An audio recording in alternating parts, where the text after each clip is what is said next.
Si priorizas tu bienestar y te responsabilizas de tu felicidad, te darás cuenta de que no eres víctima de nada ni de nadie. Todo está en tu interior. Nuestra intención es acompañarte. Descubre quién eres y encontrarás tu bienestar. Comienza Efecto Espejo, un programa dirigido por Ana Ballesteros y presentado por Emilio José Villanueva, producido por Javier Mauri y realizado por Lola Guerra. Todos los lunes a las 11 de la mañana en Radio Mairena 107.4 FM.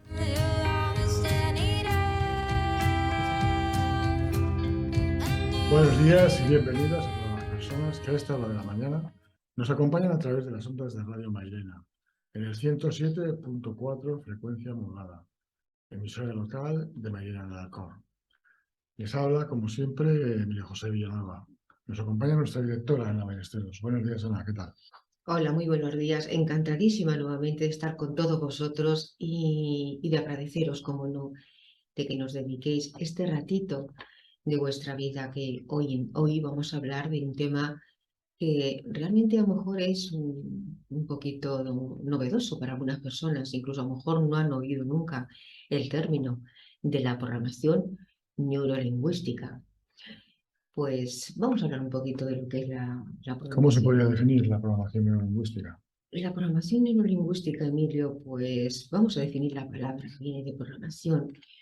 Nada que ver con programar a una persona, no, porque el cerebro no lo vas a programar. Y es que suena así como si estuvieras programando al cerebro de una persona, nada que ver. Programación significa todo ese registro que tenemos desde que nacemos, incluso que vamos, todas esas sensaciones que vamos grabando y que luego son por la forma de comportarnos en nuestro día a día, nos vamos comportando debido a ese registro que vamos formando. Incluso nos han regalado grandes biólogos celulares unas investigaciones que han hecho que ese registro lo formamos incluso cuando estamos en el seno materno, porque no solamente nos vamos alimentando de los nutrientes, nos alimentamos, como bien sabemos, de la sangre de nuestra madre. Y no solamente iban nutrientes, van también hormonas que nos van regando también, nos van alimentando de cómo se sienten nuestras madres también, del estado emocional que tienen, depende de su estado emocional, pues en su sangre contienen unas hormonas u otras. Y esas son también regadas por nosotros cuando nos estamos formando y cuando estamos formando también nuestro sistema nervioso. De ahí que también nos dice este señor, este gran investigador, que el temperamento ya nacemos con él, que es un 50% de nuestra personalidad, porque ahí ya se ha registrado un sentir. No sabemos el motivo de lo que pasaba, evidentemente, porque no lo sabemos lo que sucede fuera, pero sí ese sentir se nos ha quedado ya grabado en nuestro cerebro.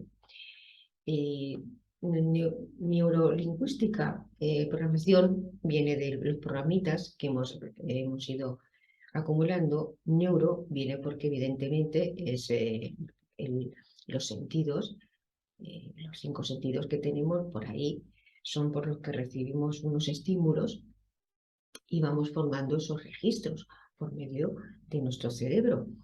Y lingüística viene de la forma que tenemos de comunicarnos las personas, tanto el lenguaje verbal como no verbal. Nos estamos refiriendo no solamente a las palabras, sino también al pensamiento, a la cognición, también a pues, gestos, postura, mirada, tono de voz.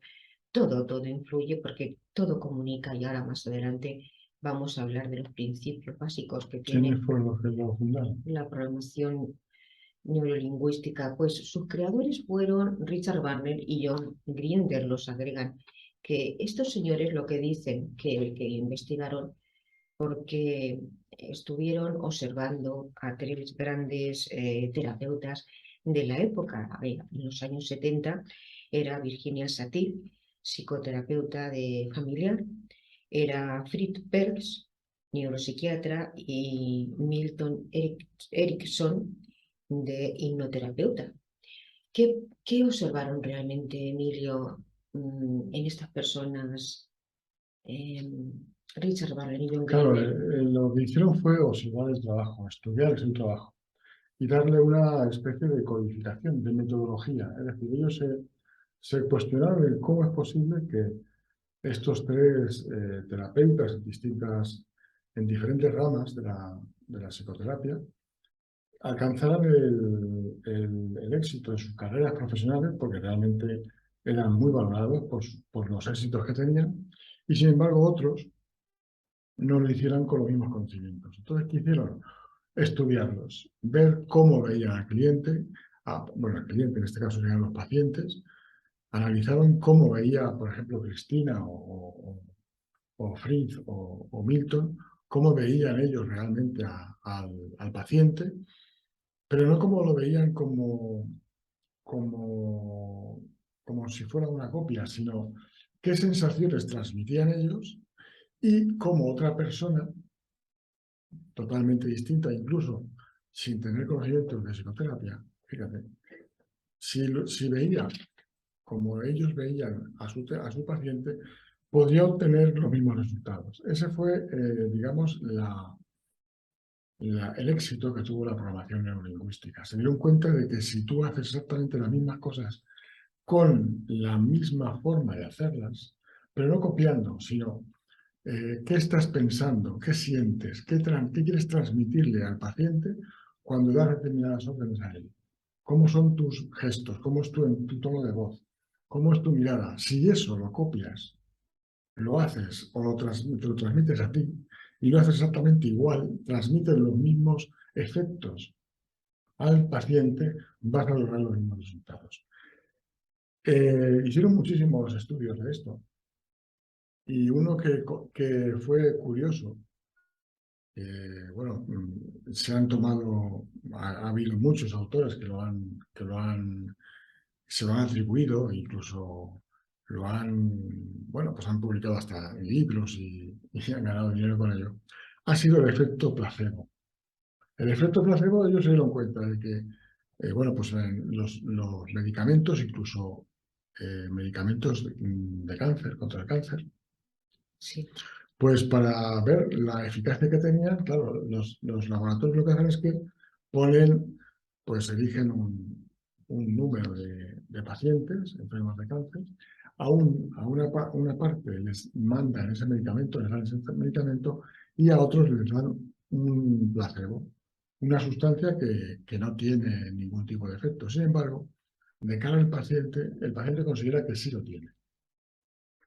Entonces, en la PNL también se estudió el efecto que tenía eso. Y se observó, fijaros qué cosa más fuerte, pero se observó que había un porcentaje de pacientes que habían utilizado, que se les había dado el placebo y que habían remitido la enfermedad en igualdad de condiciones que habían remitido la enfermedad con los pacientes que habían recibido el tratamiento experimental. Entonces, eso, ¿qué nos da? ¿Qué es lo que manda la PNL? ¿Qué es lo que enseña la PNL? La PNL y otras ramas de la psicología. ¿Qué es lo que nos dice? Que es fundamental, por ejemplo, a la hora de curar, de sanar una enfermedad, la actitud que tiene el paciente hacia esa enfermedad. La actitud que tiene el paciente hacia los medicamentos que está tomando, hacia el tratamiento que está tomando. Eso fue una para mí, de los datos más importantes que se empezaron a descubrir. Daros cuenta que la programación neurolingüística creo que fue de los años 70, ¿no? Cuando se empezó a Sí, hablar de ello. O alrededor de sea, que los años. no estamos hablando de los 90, cuando todo esto empezó a tener un auge, ¿no? La neuroplasticidad, la neuropsicología, la neuroventas, el neuromarketing, todo esto no existía. Entonces eso fue, digamos, como una luz en el desarrollo, en el perfeccionamiento de muchas ramas, de muchas ciencias que hoy en día se consideran como tales y que, bueno, pues no es que la PNL sea la panacea, como muchas veces se ha querido vender, pero digamos que también contribuye al bienestar psíquico de las personas. Si te parece, podemos empezar ya a hablar un poco, a entrar en... Sí, Emilio, es curioso lo que acabas de decir porque esos estudios que acabas de comentar ahora mismo están apoyados también por la neurociencia, porque se ha podido demostrar, como bien has dicho, que el paciente ahora mismo cuando tiene cualquier patología que sufre, pues cómo está viendo él su propia enfermedad, cómo lo va llevando, esa resiliencia que tiene uno para afrontar la adversidad de la vida, pues eso de qué manera mejora uno su salud también, aun llevando el mismo tratamiento que otra Sí. persona, pero se han hecho estudios y de estudios longitudinales que de verdad demuestran que dos pacientes, incluso escuché una vez una conferencia en la que decía un señor también que estuvo haciendo un estudio con dos pacientes que los tenía en la misma habitación, habían sufrido la misma enfermedad, estaban operados de la misma patología y sin embargo uno de ellos mejoraba mejor que el otro, dándoles la Mm. misma medicación y todo. Y se dieron cuenta que la forma de pensar de una persona a la otra, de verse ya en esa situación, de llevar, por decirlo de alguna forma, de llevar su enfermedad, pues de qué manera uno iba evolucionando de forma masiva y notable y el otro, sin embargo, se había estancado e incluso iba a peor, los dos. O sea que son estudios ya refrendados Mm. por la ciencia, Sí. lo que acabas de comentar ahora mismo. Y sin más, vamos a empezar con los principios Principios o en básicos. qué se basa la PNL. El principio que normalmente siempre empieza, ¿no? Empieza el primer principio que se suele estudiar, y es uno de los que más me gustan, es que dice que el mapa no es el territorio. Sí, un término acuñado por Albert Korzybski, por Mm. cierto. Y eso en la vida cotidiana, en el placer de todas bueno, la vida cotidiana que llevamos todos los días, es muy importante. El mapa no es el territorio significa que por mucho que nosotros veamos las cosas claras, o por mucho que veamos las cosas de una manera pesimista, o triste, o alegre, o superlativa, solo es la forma que tenemos de ver el mundo, solo es la forma que tenemos de ver nuestra vida. Pero eso no es la vida. El mapa no es el territorio, se refiere, y muchas veces ponen un ejemplo que a mí me gusta mucho comentar. Se refiere a que cuando vamos en el coche y ponemos el navegador, el Maps, el Google Maps, lo que hay en la pantalla del navegador no es el territorio por el que estamos pasando o por el que al que nos queremos dirigir. Hay una flechita o se dibuja el coche o el monigote que somos nosotros y luego hay una rayita azul que se supone que nos marca el camino. Eso no es, eso es un mapa, no es el territorio. Es decir, eso no es la realidad. La realidad es que hay muchas cosas más que no aparecen en el mapa. Pues hay bosques, hay árboles, hay personas, hay un coche aparcado. Todo eso no aparece en el mapa. Por eso se dice que el mapa no es el territorio. Si eso lo trasladas a nosotros, ¿eso cómo nos puede, ¿no? ¿Qué utilidad tiene? Pues la utilidad que tiene es que tenemos que pensar, por ejemplo, que nosotros tenemos un rango muy corto, muy pequeño, que a través de nuestros sentidos percibimos el mundo. Es un rango muy pequeño tanto de ondas, por decirlo de alguna manera, sónicas, como de ondas visuales, ¿no? Nosotros percibimos el mundo de una forma muy pequeña. La mayoría de las cosas, por ejemplo, lo que no vemos, no quiere decir que no exista, sino que está, pero nuestros sentidos, la vista, el olfato, el oído, no son capaces de percibir. De hecho, por ejemplo, hay animales que tienen un sentido del olfato, un sentido de la vista, un sentido del oído mucho más desarrollado que nosotros. Nosotros no oímos. Es el caso, por ejemplo, se me ocurre ahora, hay determinados perros de caza que el cazador, el dueño, emite un silbido con un silbato que para nosotros no lo oímos. Sin embargo, el perro sí se lo comunica, le comunica algo al perro que nosotros no lo oímos. Entonces tenemos que ser conscientes de eso, de que nosotros lo que estamos viendo es un mapa, no es el territorio, es un mapa. Y además, como muchas veces comento, ese mapa lo filtramos a través de lo que nos gusta o no nos gusta. Total, el mapa no es el territorio, significa que cuando tú te levantas por la mañana y estás en su pueblo, y dices, madre mía, que noche he pasado, ahora tengo que ir a esto, a lo otro, no tengo ganas de nada, me va a pasar esto, me va a pasar lo otro, no voy, ahora estoy en el paro, no sé qué voy a hacer, esto se me está cayendo el mundo encima. Eso es el mapa. Eso solo es la percepción que tienes tú de tu vida, de tu momento, porque tenemos que pensar también que somos este instante concreto. No es lo que pasó ayer. Lo que pasó ayer no existe. Lo que va a pasar tampoco existe, es una imaginación nuestra. Que puede pasar o no. Hay mil posibilidades.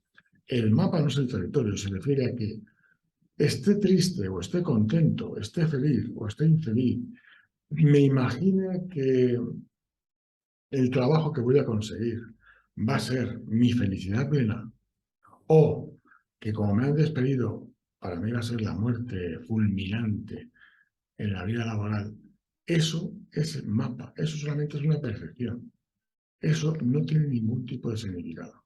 Solo es lo que yo pienso que puede o no puede pasar. De acuerdo con la poca información que tengo de la realidad, porque tengo muy poquita. Tengo muy poquita. El mapa no es el territorio, se refiere a eso. Al Google Maps. Se refiere que al Google Maps tienes ahí una flechita y tienes ahí un monigote y te dice que eres tú y vas andando y esos puntitos. Pero eso es la vida, eso es la ciudad que estás pasando, no, que va. Eso solamente es una representación muy falaz, una representación muy vaga de lo que por lo que estás pasando.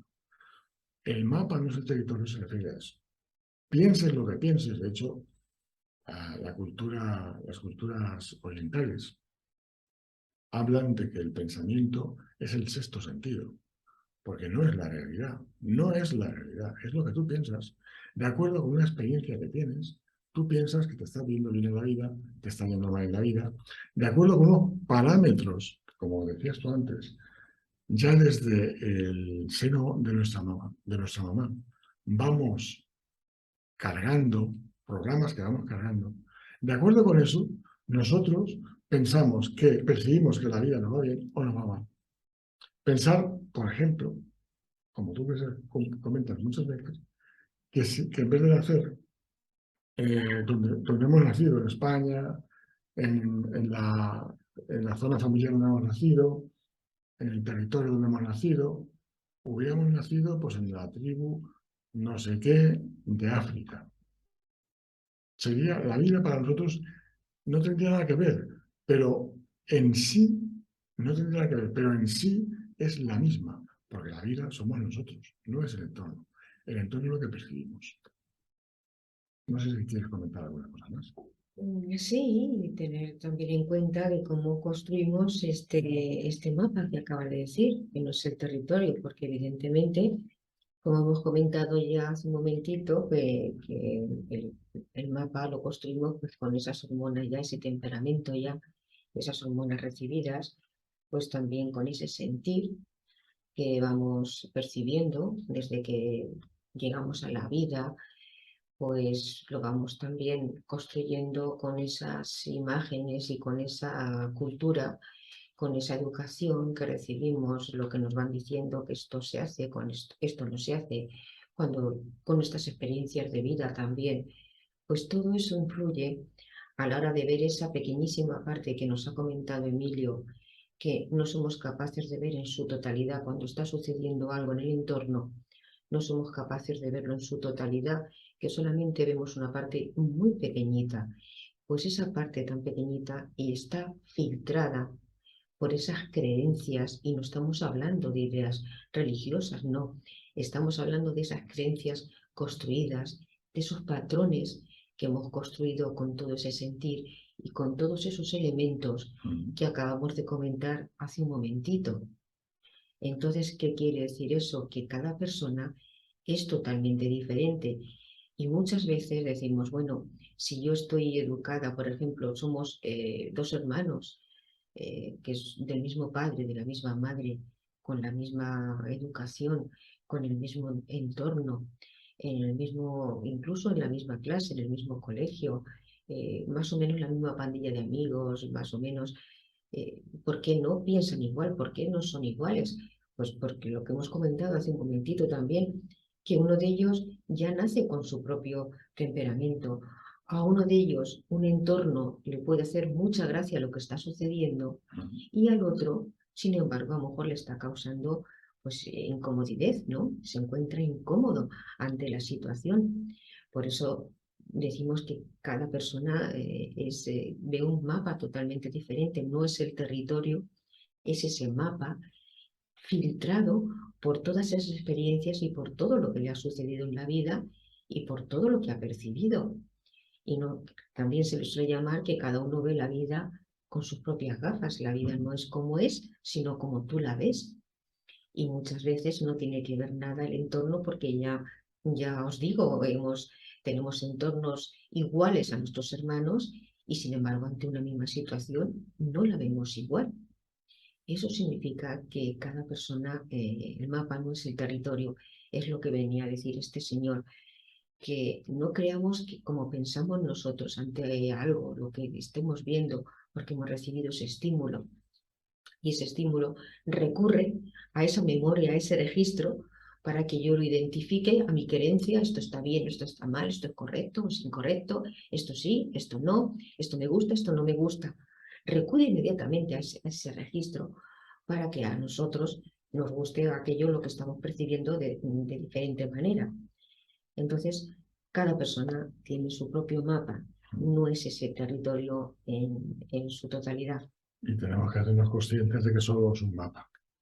Podemos cambiar el mapa cuando queramos, pero solo es el mapa, no es el territorio, no es la realidad pura y dura. Es lo que nosotros pensamos que puede ser. Y fíjate, Emilio, cuando realmente dicen, es que quiero desarrollarme, de mi desarrollo personal también, quiero elevar mi nivel de conciencia. Parece que decimos que elevar el nivel de conciencia es estar más pendiente, con los ojos más abiertos, que no perder detalle ante todo lo que está pasando. Voy a ver si no se me escapa nada. No, a eso no te refieres cuando estás diciendo que quieres tener más, a ver si consigues en tu desarrollo personal potenciar este nivel de conciencia. A lo que nos referimos es la capacidad de darte cuenta de ese registro, de esos patrones inconscientes que están dirigiendo tu vida de forma totalmente, como acabo de decir, inconsciente, que pensamos de una situación, de lo que sea, filtrado por lo que acabamos de decir ahora mismito.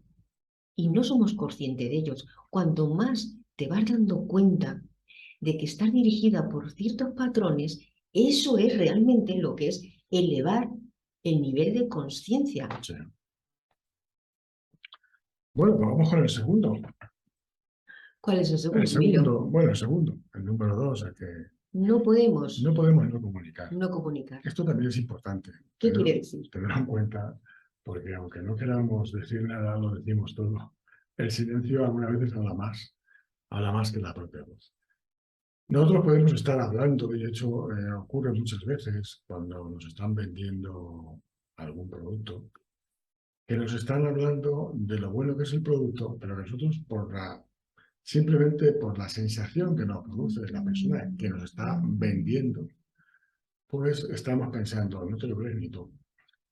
Y eso es precisamente porque eso es comunicación. La comunicación se basa un 93%, un 94%, un 95% no verbal y un 5 o 6% en verbal. Es decir, lo que decimos muchas veces es lo de menos. Lo más importante es cómo lo decimos, cómo es el tono de voz, cómo es nuestros gestos con la mano, cómo es la mirada, cómo es la postura de la cabeza. Incluso cuando estamos escuchando, estamos comunicando, porque si estamos escuchando y estamos mirando para otro lado, podemos dar a entenderle que no nos interesa mucho lo que nos dicen. Si estamos escuchando y estamos mirando fija a la persona, y estamos haciendo eso que sí, le estamos diciendo a la persona, solamente con este gesto, de que estamos prestando mucha atención. Hay que tener cuidado con estas cosas, con la mirada, cuando te están hablando. Porque hay personas que, por ejemplo, para escuchar atentamente, tienen que bajar la mirada, tienen que pensar. Cuando hablan, y cuando tú estás hablando con este tipo de personas, esta persona se pierde, digamos, se despista si se queda mirándote. Tiene que mirar, bajar la mirada para procesar lo que le estás diciendo. Esto no quiere decir que no tenga interés, quiere decir simplemente al contrario, tiene mucho interés y no quiere perderse nada. O sea que cuidado, que esto no es una panacea, ¿no? Hay que tener cuidado. Tenemos que ser conscientes de que hablemos o no hablemos, estamos comunicando siempre. Siempre estamos hablando, perdón, comunicando. Comunicando. Siempre estamos transmitiendo algún mensaje. Vas en el coche, la forma de conducir, ya estás transmitiendo a los demás, a los que te observen, si vas seguro, si vas inseguro, si estás nervioso, si estás tranquilo, si estás conforme, si eres feliz. Todo eso lo transmite la postura del cuerpo, incluso la respiración. ¿Qué cosa, no, Ana? Los gestos también, los suspiros, el tono de voz, hacia dónde miras, todo eso pues influye de una manera que no nos damos cuenta cuando estamos comunicando con algunas personas, no nos estamos dando cuenta, pero todo ello está diciendo algo de nosotros también. Mucho. Para ello nos ayudan con lo que tú acabas de decir hace un momentito, Emilio, que dices cuando te están hablando y dices, eso no te lo crees ni tú. Nos ayudan las neuronas espejo. En el 96 un gran Sí. investigador italiano también nos hizo ese descubrimiento porque se dio cuenta que tenemos unas neuronas también que nos hacen percibir cuando una persona viene hacia ti y te está sonriendo incluso, pero tiene miedo. Tenemos esas neuronas que perciben esa sensación de que la otra persona tiene miedo. Fijaos la capacidad que tiene nuestro cerebro si realmente estamos en el momento que estás, en el momento que estás, si realmente estás ahí, cuanto menos eres más consciente de ello, cuanto menos te vas hacia otras, la cabeza, tu pensamiento se te van hacia otras cosas, más eres capaz de percibir todo, todo aquello que está sucediendo, lo que hemos comentado hace un momentito. Fíjate la capacidad que tiene también nuestra forma de comunicar cuando no solamente estamos pendientes con una persona solamente de lo que nos está diciendo, sino que fuéramos capaces de estar pendientes de todos sus movimientos y la forma que tiene de comunicar. Claro, esto, fíjate, se me ocurre algo. Si fuéramos un poquito conscientes, y con esto no quiero decir que no lo seamos, pero si fuéramos un poco más conscientes, por ejemplo, cuando estamos en una clase enseñando a los chiquitillos, dando clase, si fuéramos conscientes de que transmitimos más con la postura que con la palabra, pues quizá motiváramos mejor o más a determinados alumnos que por el hecho simplemente de que, bueno, de que se sientan a lo mejor apartados de la clase, no escuchan. Excluidos, sí. Muchas veces los comportamientos que tenemos, los gestos que tenemos hacia ciertas personas, no nos damos cuenta, pero sí transmitimos mucho, mucho más con el lenguaje no verbal. Has comentado hace un momentito también algo, Emilio, que vamos a expandirlo un poquito más. Has dicho que hay personas que cuando están hablando con alguien, porque quizás nos sintamos identificados con esto que vamos a comentar, y no te miran a la cara, por ejemplo, ¿no? Como has comentado, son personas que bajan la mirada y no te miran a los ojos. Entonces decimos, oye, qué persona no debemos de juzgar, pero según nuestras creencias, pues piensas a lo mejor que no tiene educación o que no le interesa lo que te está diciendo, lo que has comentado tú hace un momentito. Tenemos que ser conscientes también de que hay personas, según los investigadores, esto no lo he sacado yo, según los investigadores, hay personas que son más visuales, ¿no? Que la información la reciben más a través de la vista. Hay personas que reciben la información más a través del oído y hay personas que reciben la información más a través del sentir, ¿no? Se les llama visuales, se les llama auditivas por el oído y cinestésicas, la persona más sensitiva. Entonces, ¿qué sucede? Que ante una persona, por ejemplo, estás hablando con una persona visual, la persona visual son aquellas que cambian el tono de voz, lo suben, lo bajan mucho, hablan con paradas, no mantienen un tono de voz equilibrado, no.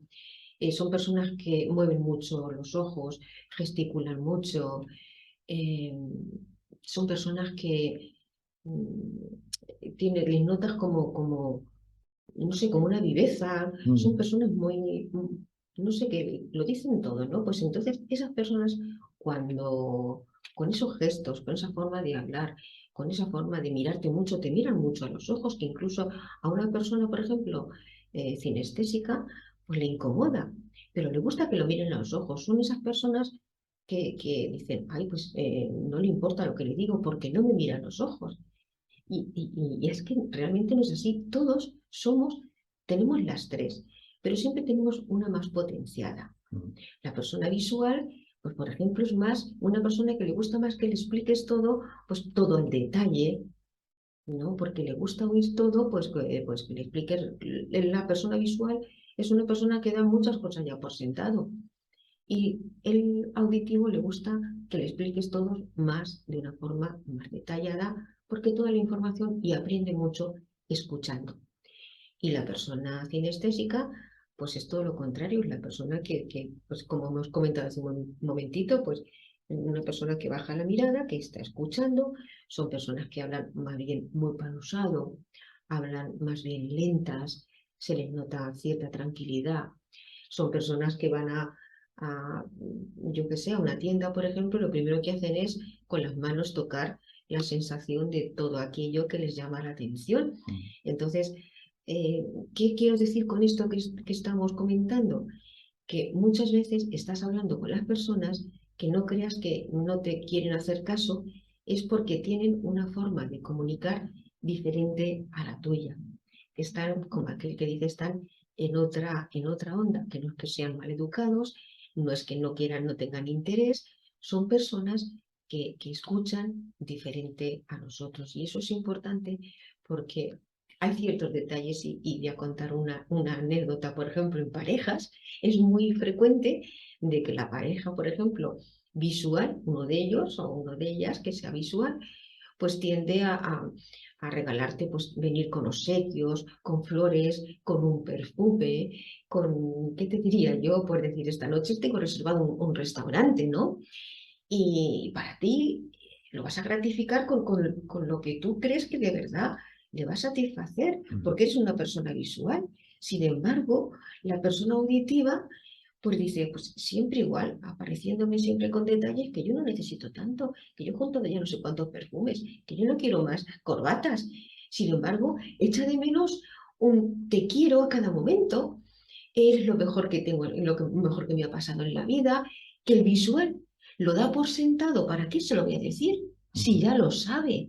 Yo le compro detalles, le compro regalos y sin embargo la persona auditiva quiere que le digas que la quieres mucho o que lo quieres mucho, que cuando uno está a tu lado lo echas de menos. Pues fijaos qué forma a la hora de entendernos con las parejas, decir, bueno, es que fíjate, es que no me dice nunca que me quiere, es que ya, ¿y para qué? ¿Para qué? Si ya, y la persona sensitiva, la persona cinestésica, pues imagínate un visual con un cinestésico. El visual normalmente es una persona que incluso está hablando contigo y como vea que te acercas mucho a hablar, se aparta un poquito, que os habéis dado cuenta muchas veces que estás hablando con una persona y da un paso hacia atrás. Se siente incómodo o incómoda. Le gusta guardar la distancia. Cuando el cinestésico está justamente hablándote encima, te está cogiendo del brazo, te está dando en el brazo y venga dándote con la mano, y venga dándote con la mano, que estás diciendo, ¿y por qué me está dando con la mano? Este quiere conmigo. Es a lo que vamos, fijaos, sí es importante que sepamos pues estos detalles para simplemente algo muy normal y muy lógico para estar mejor con tu propia pareja, Fíjate, con tu familia, perdona. Perdona, volviendo antes, al colectivo anterior. Fijaros lo importante que sería que las profes, supieran distinguir, supieran hablar, supieran transmitir, enseñar su asignatura desde 3 puntos de vista: visual, auditivo y Y kinestésico. kinestésico, vaya. El total de la clase se lo quedaría en el bolsillo. Fijaros lo importante que es. De hecho, la persona que tiene la misma forma el mismo conducto de aprender que la propia profesora o el profesor, son los que mejor entienden las explicaciones. Sí, Porque a veces os habrá pasado, incluso si tenéis hijos y os han ido al colegio normal, que hayan venido diciendo, madre mía, han venido un profesor nuevo de la asignatura que sea, ¿cómo explica las cosas? Qué bien entiendo lo que dice, porque tienen el mismo canal de comunicación, el mismo canal de aprendizaje, el profesor y el sí. alumno, y lo entiende estupendamente. Y sin embargo, que no tiene su mismo canal, ¿cuántos alumnos? Pues que me lo repita, porque yo no sé, habla de una forma que yo no me entero lo que dice, o habla de una forma que yo me quedo, los visuales normalmente, cuando dan con un auditivo, que tiene ese tono habla siempre en el mismo tono, más o menos. Dicen, yo no puedo ir por la tarde con este profesor porque es que me quedo durmiendo. Sí. Que me quedo durmiendo. Entonces es importante que sepamos esta información, porque nos va a ayudar también en nuestro día a día. Y mucho además. Y mucho además. Bueno, continuamos un poco hacia adelante. Vamos con el El siguiente. tercer principio que hemos considerado dice que el significado de tu comunicación es la respuesta que obtienes. Esto tiene muchísimo que ver con lo que hemos hablado anteriormente. Porque muchas veces nos enfadamos, con perdón, pero el tonto este que nos entera, tenemos que darnos la vuelta y decir, a ver, ¿cómo estoy hablando? ¿Cómo estoy comunicando? Para que la persona a la que me estoy dirigiendo no me conteste. O parezca para mí que no me está contestando. Es importante observarnos a nosotros. Es muy importante observarnos a nosotros cuál es el resultado que estoy obteniendo de mi comunicación y no estar enseguida reaccionar como solemos reaccionar ante las circunstancias, pues que se pensará, fíjate cómo me ha tratado, qué poco respeto me tiene, porque al fin y al cabo se trata de, como hablábamos en el primer principio, el mapa de cada persona.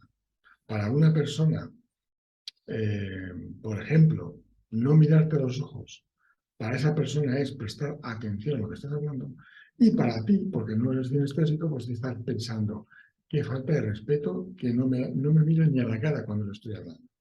O como algunos, porque hay distintas técnicas, ¿no?, de comunicación que dice, una de ellas dice que si no te miran a la cara es porque lo que te están diciendo no es verdad. Eso pasa algunas veces y otras veces no pasa. Sin embargo, nosotros cogemos el camino del medio y decimos, mira, fíjate, no solo cree ni él que ni siquiera me mira a la cara. Y a lo mejor lo que ocurre es que simplemente está pensando lo que está diciendo, te está hablando, está subiendo la mirada hacia arriba, hacia la izquierda, hacia la derecha, porque quiere darte una explicación contundente de lo que está diciendo. O sea que fijaros, el significado de tu comunicación es la respuesta que obtienes. Si, volviendo otra vez a la clase, y que me perdonen los profes, ¿no?, pero volviendo a la clase, si la clase no me está prestando atención, pues puedo, por supuesto, que puedo cuestionarme que no tienen atención, que no les interesa, que son unos niños muy revoltosos, pero entre todas esas opciones también puedo pensar, ¿cómo podría yo dirigirme a la clase para que presten atención? ¿Qué podría yo hacer? Fijaros, esa reflexión es la más enriquecedora para el profesional, para el profe, como persona y como profesional, porque le va a hacer crecer, dar otro paso por encima. Si me hago responsable de mi comunicación y estoy observando que la comunicación que tengo con los alumnos no es la que yo esperaba, voy a cambiar la comunicación a ver qué pasa. Sí, porque normalmente solemos tirar balones fuera siempre. Siempre decimos que es que no interesa lo que estoy diciendo, que es que no les interesa lo que estoy explicando, que es que no atienden, pero en ningún momento nos cuestionamos que parte de nosotros también está influyendo para que toda una clase no tenga interés en aquello que estás diciendo, ¿no? Y eso también viene muy bien, Emilio, a la hora de comunicar con los demás. porque no somos conscientes muchas veces cuando estamos comunicando. Si tuviésemos un espejo y nos diéramos cuenta de cómo estamos comunicando, la voz que tenemos, que estamos transmitiendo a la persona, el tono de voz, si le estás hablando más alto, más bajo, la postura del cuerpo que estás teniendo, cómo estás gesticulando, si estás gesticulando siempre con el índice, que es un gesto siempre acusador, Sí. siempre con el dedo. Hay personas que tienen costumbre de estar siempre con el dedo. Entonces, todos esos detalles que no somos conscientes de ellos, la otra persona, nuestro interlocutor, sí la está percibiendo. Sí está percibiendo, nos ayuda, como hemos dicho, unas neuronas que están percibiendo cómo tú le estás comunicando aquello que estés diciendo. Y, claro, este principio básico dice que tiene la respuesta. La respuesta que obtienes es debido a cómo tú comunicas. No somos conscientes muchas veces de cómo estamos comunicando, pero sí somos conscientes y nos sentiremos identificados, creo que la mayoría, de que muchas veces hemos recibido una respuesta de nuestro interlocutor que nos ha dejado un poquito como diciendo, ¿y esto? ¿A cuento de qué? ¿A qué viene? Si yo lo único que pretendía era decirle esto, explicarle esto, ayudarle, y sin embargo, ¿qué ha pasado? Se ha ofendido, le ha sentado mal. Algunas veces, bien es cierto, quedamos con personas que pues minutos antes o un momentito antes pues han dado con otra persona, han tenido una mala experiencia con alguien y los ha dejado ya en un estado emocional que es difícil de cambiarlo así de momento, pues la emoción tarda un poquito en que vaya bajando esa presión que nos causa la emoción, pues tarda un poquito de ir bajando. Entonces hemos llegado nosotros y, como se suele decir, pues nos hemos sentido atacados hablándoles normal, explicándoles las cosas, nos hemos sentido atacados y hemos dicho, ¿y esto a cuento de qué? También es cierto que muchas veces, pero que nos ha pasado a todos, pero no pensamos nunca, oye, habrá tenido un mal momento, le habrá pasado algo, no, sino, ¿y esto por qué? Pero otras veces sí es cierto que, o al menos así lo he observado yo, que muchas veces somos nosotros los que estamos comunicando, como tú has dicho con el profesor Emilio, de una manera pues un poco a lo mejor agresiva, acusadora, o simplemente, fíjate, muchas veces no somos conscientes de que nos mostramos a ayudar a las personas sin que nos pidan ayuda.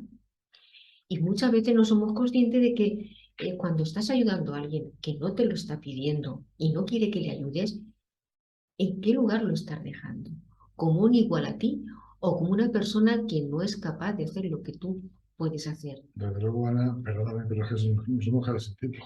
Uy, vale. El tiempo en la radio estos temas, bueno. Es un tema muy importante. Quedaros con estos tres principios. El mapa no es el territorio, lo que yo pienso no es la realidad. Exacto. No podemos no comunicar, aunque estemos callados, estamos diciendo algo.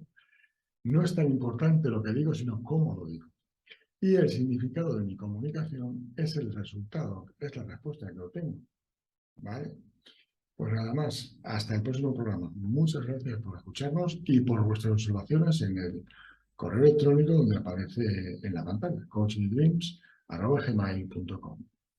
Hasta luego. Gracias por vuestro ratito. Venga, hasta la próxima.